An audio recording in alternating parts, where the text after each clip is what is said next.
Hello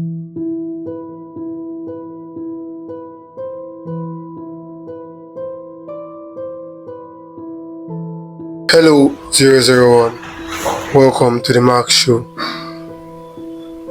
Thank you. And how are you doing today? I'm fine. So what brought you here to the show? I'm here to share a little bit of my past marriage experience. How did it all begin? It began 10 years ago. I was working at a place and I met this guy. He was sweet and then began dating. Few months into the relationship, I moved in with him and started living together. Meanwhile, I was working and he also had a job back then. And after 1 year, I got pregnant and had our first child. So that was the beginning of the marriage? Yeah, that was the beginning of the marriage. And after the first child, he went we did our introduction, and everything was moving just fine. It was going well. But You called it your past marriage. So what changed? What happened? yeah, it's past because we're no longer married. We're separated now. What precisely happened? Okay, so after I gave birth, that was the beginning of the whole situation. Everything changed. The finance,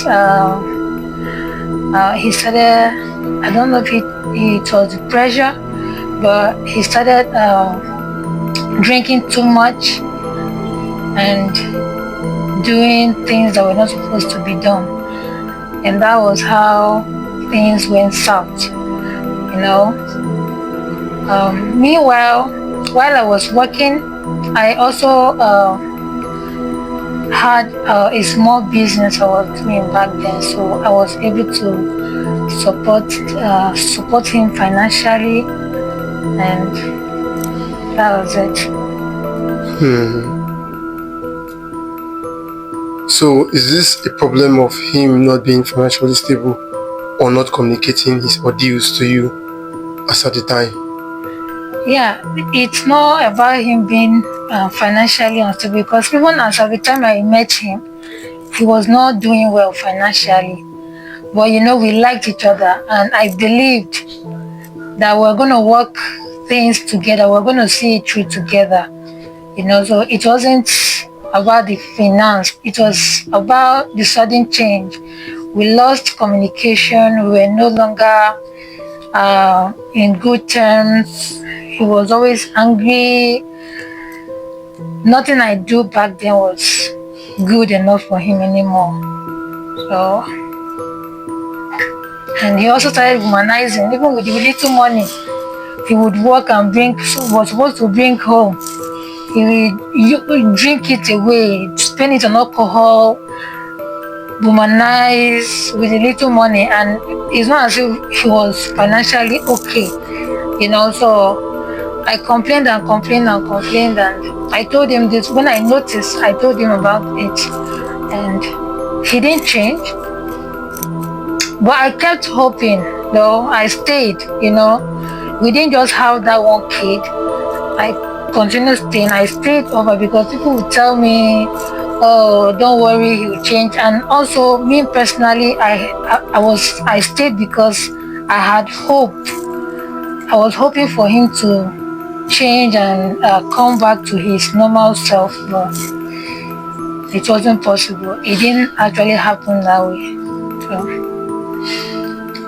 So did you think these were hidden traits in him before you got married, or they came when the financial instability was bettered? Yes, over the time I realized that was exactly who he was. There was no respect from the beginning. There was no love.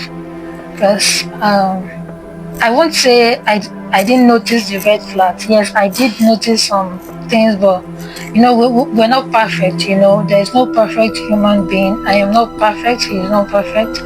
So I decided to go ahead with the relationship and everything because I believed we were going to work on it. If he was going to change like that, drinking, being drunk all the time. It started right on time. Even when we met the first time, everything started because that was a basic problem. I complained and people would say, "Don't worry, he will change," and like that. So So basically, you were a young girl hopelessly in love. yeah, I would say I was in love. We were both in love, I think. So did you at any point forfeit any of your dreams because of this marriage? No, I didn't fulfill any of my dreams.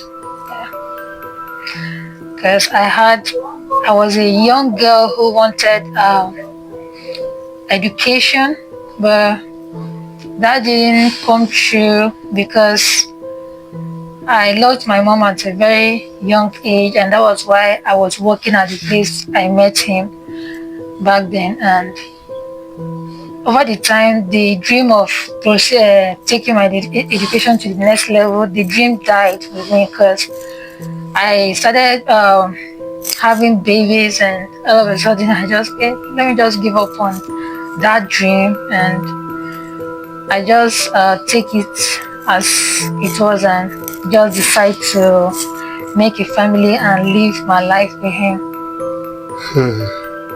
So would you place this problem as a result of the fact that you went into marriage too early? Yeah, partially, because it's now been marrying too early. That's not really the problem, but it's also part of it. Because I was a very young girl and very naive. I had nobody to like put me through, tell me things I needed to know. Like I said earlier, my mom died at I was very young when she died, and actually there was no guidance. I didn't really know what I was doing back then. I thought, oh, as a young girl, you just meet a man, he tells you he loves you, that's it. I trusted his words, and I thought that was how things were going to be. Like that's how it's supposed to be. So I won't say it was just the early marriage, but it was lack of education in the sense that being having said being knowing fully well of the consequences of marriages, the things what you should do in it, things that comes with marriage and all of that. I didn't have any of that. There was absolutely no education on that, so that's it. So in a nutshell, you were naive and gullible. Yes, I was naive, I was gullible, I was poor. I was just poor and naive and like that. So were there at any point that he got physical with you as in respect to abuse? He did got physical, but it wasn't always though. It was something that was done as of that time. Like I could count it. It wasn't always. Most of the time, it's just verbally. We get verbally with each other. So why didn't you leave at the time you got physical? Were you waiting to die before you leave? Like I said now, people once you don't born picky for one person, like people will tell you, you complain, people will tell you, where do you want to leave him to? You understand that kind of thing? People want to say, even if you leave him and go to somewhere else and you are still going to meet the same thing, it's what men does. Like it's basically what men does. There's no perfect marriage anywhere. So as a young girl who were not married before, I actually believe it's a man's thing to actually I hit a lady or disrespect a lady in some certain ways. And I kept on moving. They would, even when you go to churches, they will tell you, oh, the pastor will tell you, oh, pray, give you prayers and say, don't go anywhere. You're not allowed to go. Stay with your man. Be patient with him. He will change and all that. So that was why I stayed, because I was hoping things would get better, because I wasn't just going to leave the one I love so much. Now I know better things, some decisions I should take and some decisions I should not. I know my values, I know my worth. Now I know the limits I can get to. So I'm really grateful for that experience. Alright, so those are the words I will really tell him. So that's it. So it's rather an ugly situation that bets a beautiful appreciation. Yeah, I would say that 100%. Yeah. Guess 101. Your mark session has come to an end. Thank you. Thank you for having me.